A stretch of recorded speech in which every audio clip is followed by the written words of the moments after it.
Pronunciation Pro. Pronunciation Pro.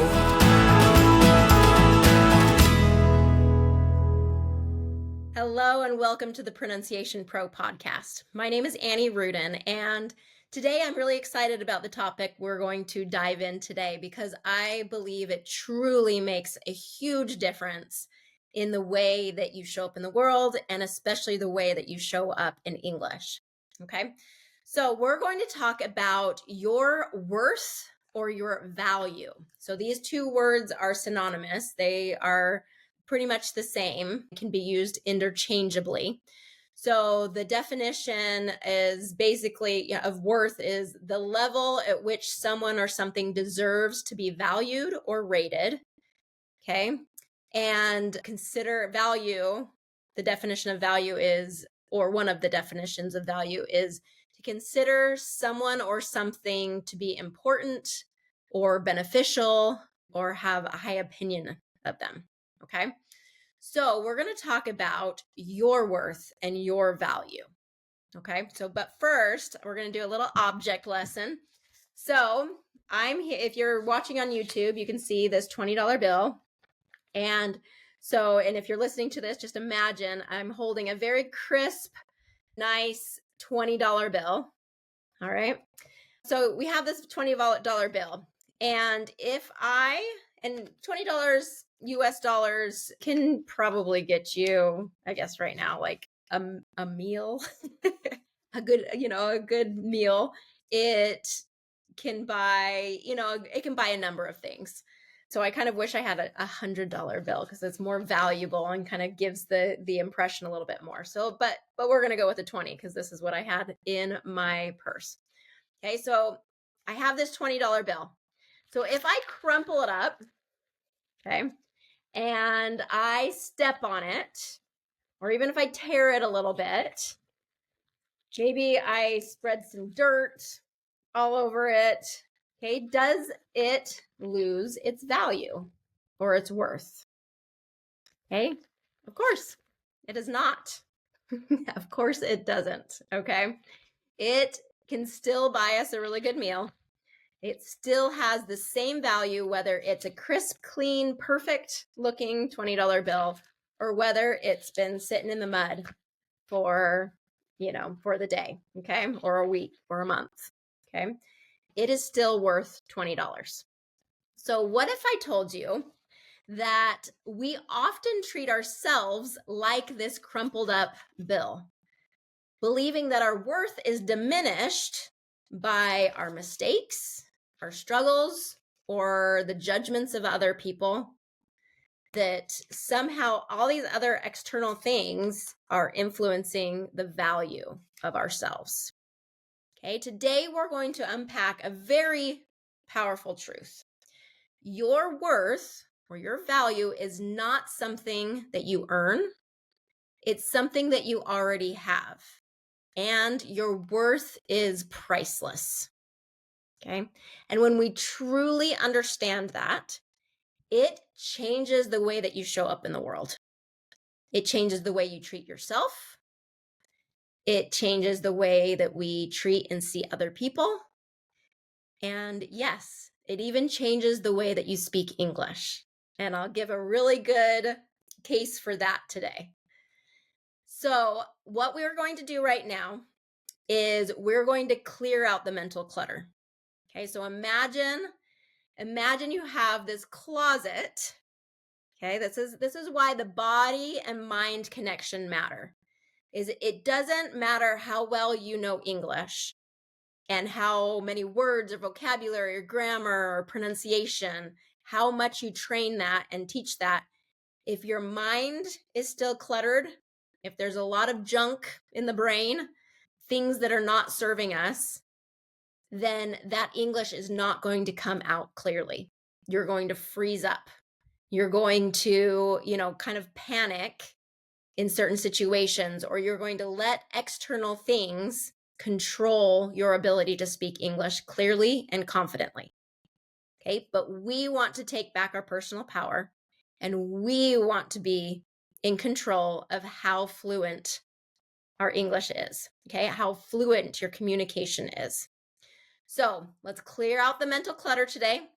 Let's challenge the beliefs that we've inherited or that we've acquired over time. And let's step into the confidence of knowing that we are all worthy. All right. Okay. So, this mind and body connection, let's really, really figure that out. And over the last 15 years, as I have been teaching pronunciation, it has been very clear to me that you can't teach fluent English and help somebody be clear and confident in their spoken English just by working on pronunciation alone. Actually, pronunciation is the easiest part of it in terms of it's a very simple formula. You repeat, repeat, repeat. You learn the mistakes that you're making, the error patterns that you're making, and you learn the correct sound, you learn the correct mouth placement, and you repeat, repeat, repeat, and practice it until it's habit.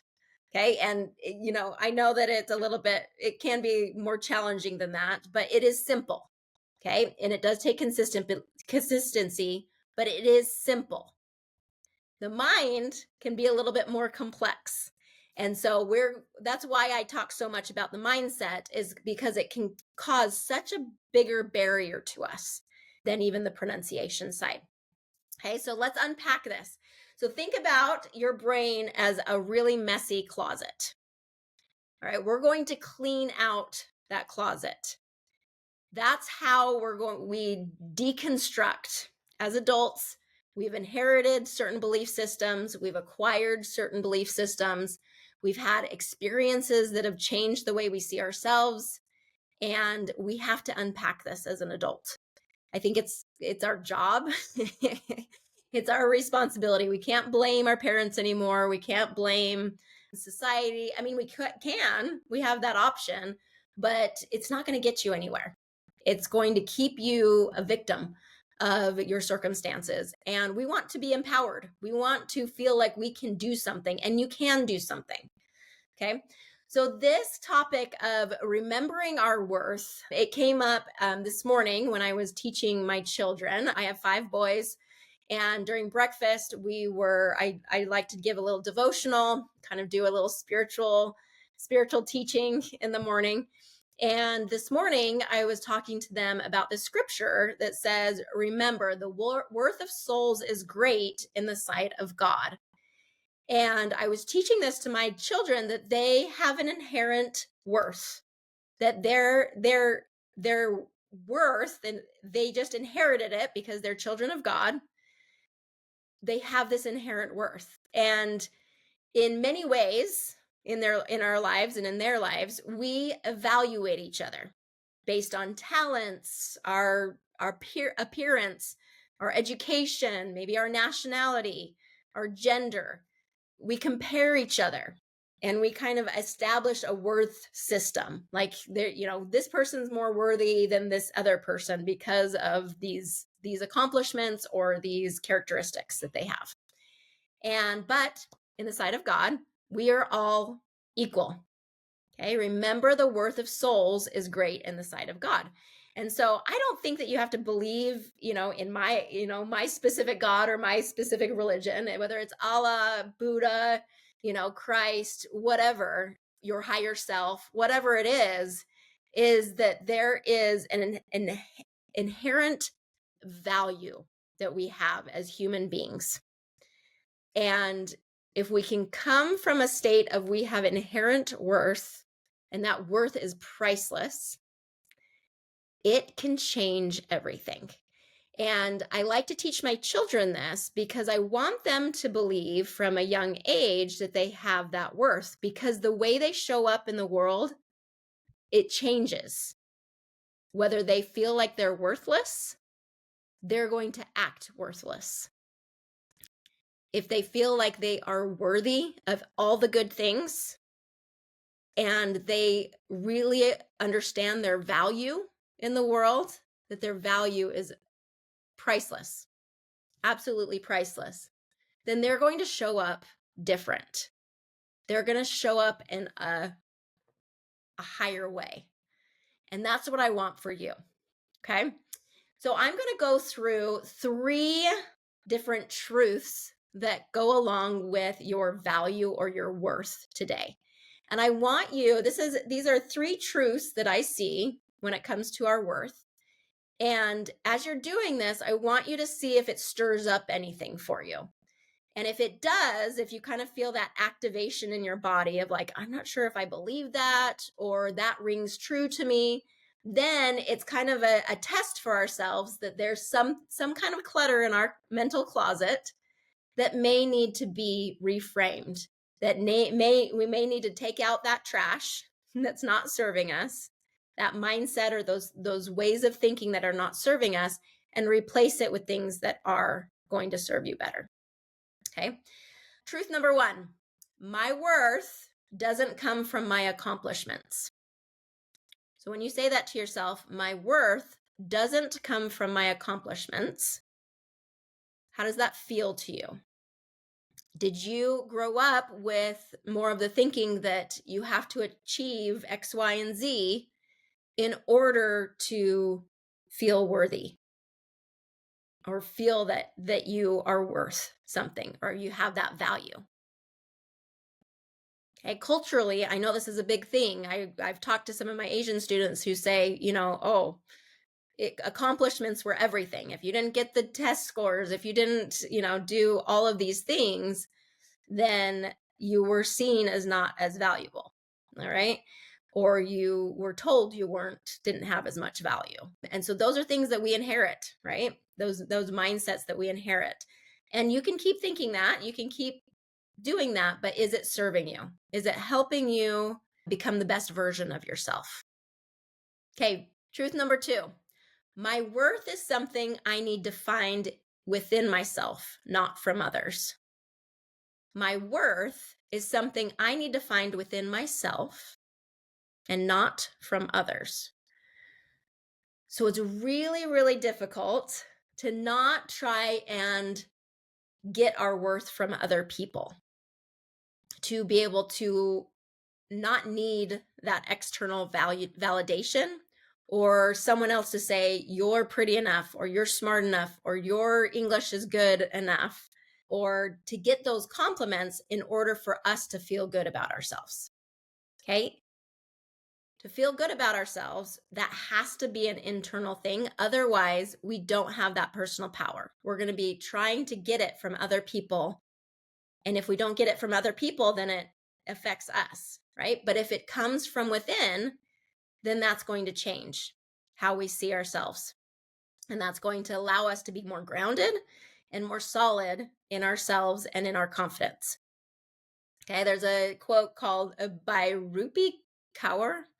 It says, how you love yourself is how you teach others to love you. How you love yourself is how you teach others to love you. Okay, so when we value ourselves, when we see our own worth, we're going to expect others to treat us valuable, like we're valuable, okay, that we're worthy. But if we see ourselves as not as worthy, we're going to accept treatment that is of that same energy. Okay.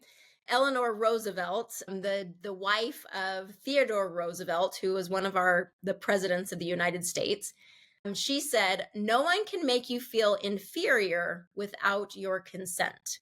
Okay, so nobody can make you feel less than or worth less, right? When you're feeling worthless, it's feeling worth less. You're feeling worth less than, okay? No one can make you feel inferior without your consent, which basically just means they can't make you feel bad about yourself without your permission, because that's how we think about ourselves. So if you have you see yourself with really high worth, and someone says, I can't believe you would do something like that, and be like, that's, that's not how I view myself. I made a mistake, but it doesn't change my worth. Okay. It's not just because I crumpled up this bill and I made a mistake, which all of us are going to, all of us do it all the time. It doesn't change my worth. It just means I made a mistake. Okay. One of my favorite books on kind of finding that self-worth is from Brene Brown, called Braving the Wilderness. And she talks a lot about being able to come to a place of belonging within ourselves. And a quote that I love, she says, belonging so fully to yourself that you are willing to stand alone is a wilderness.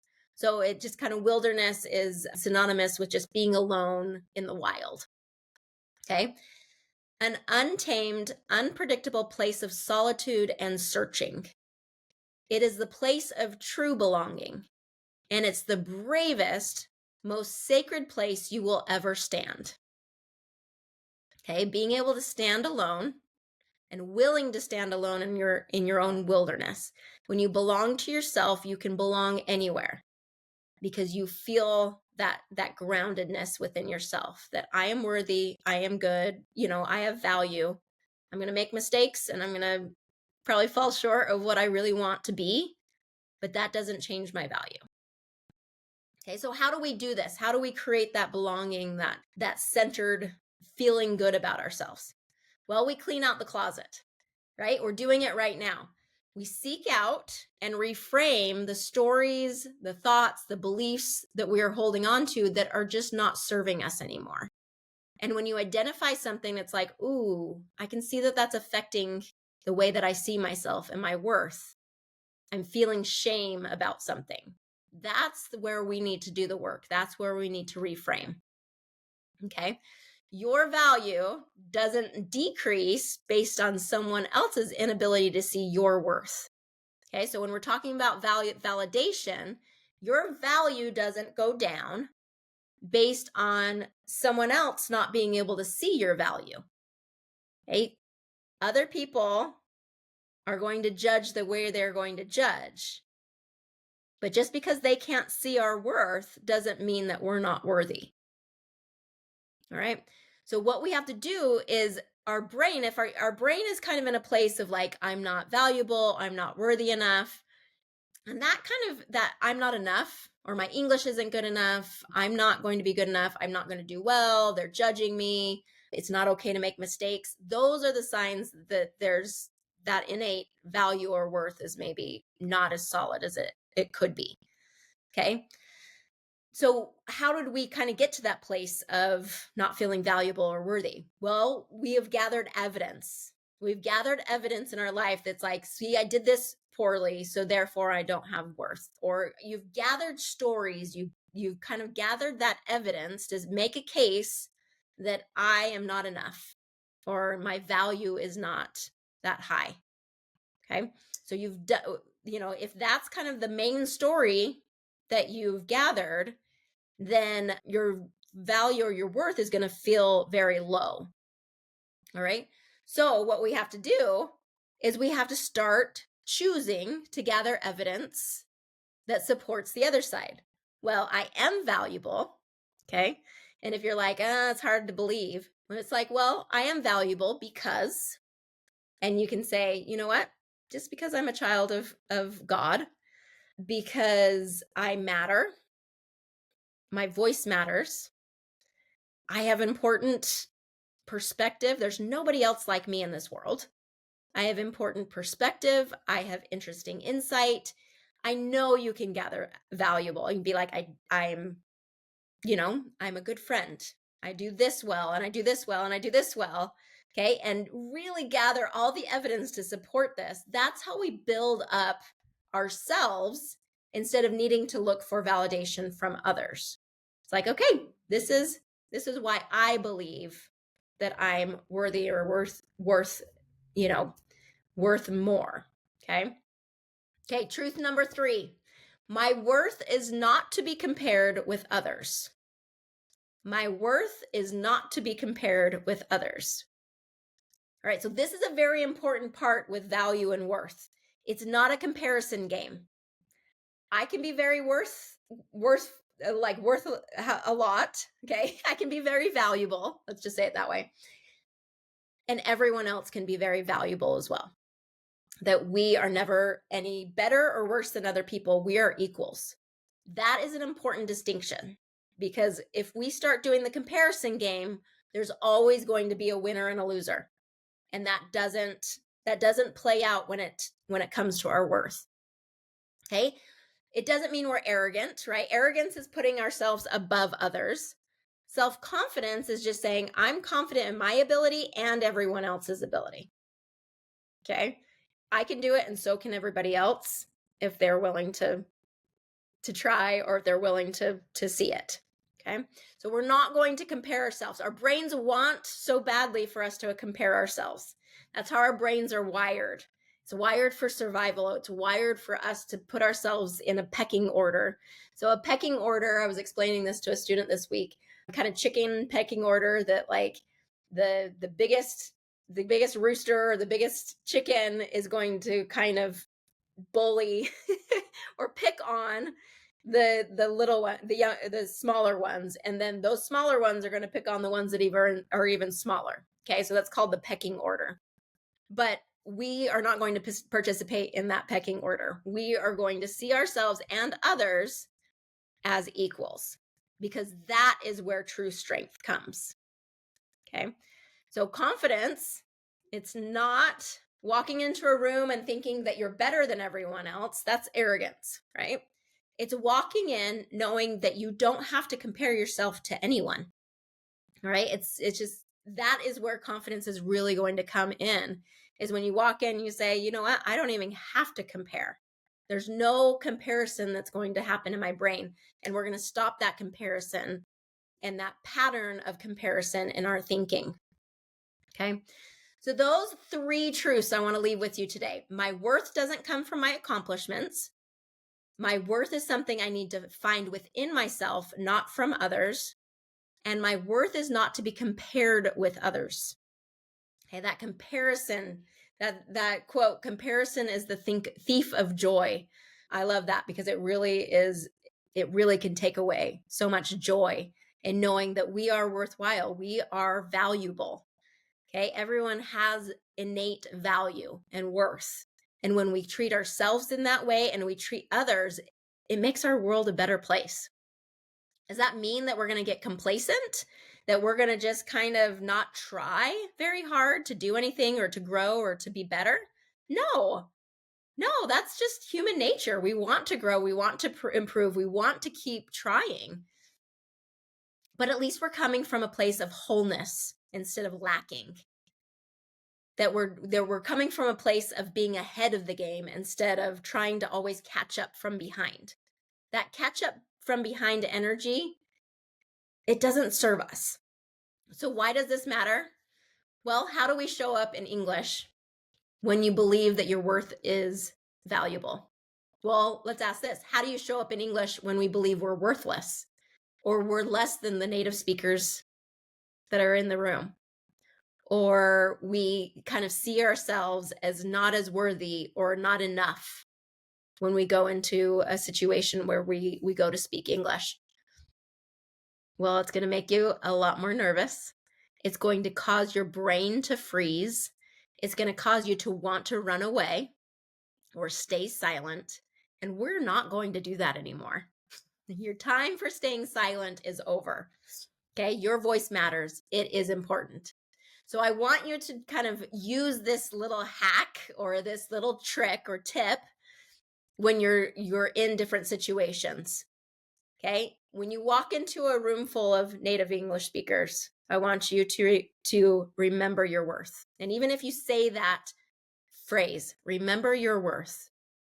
Remember your worth in a social gathering where you feel like an outsider. Remember your worth when you go on the stage for a presentation. Remember your worth when you want to speak up in a meeting so that you can be seen and your ideas recognized. Remember your worth in the quiet moments of your life when you're doubting whether or not you can do it. Okay, you are priceless. Your worth is priceless. Your value is priceless. Okay, your voice is priceless. And when you can truly believe that, and a belief is just a thought that we have thought over and over and over again, and we've gathered evidence for it. Okay, so practice that thought process. Remember your worth. Remember your worth is great. Okay, I want to leave that with you today, and we will see you again next time. Come join us at Pronunciation Pro if you need some help remembering your worth and building those skills, both in your speaking skills in English and in your mindset skills in English or in life, really. All right. We can't wait to have you come join us. All right. Bye. See you next time. Pronunciation Pro. Pronunciation Pro. Pronunciation Pro.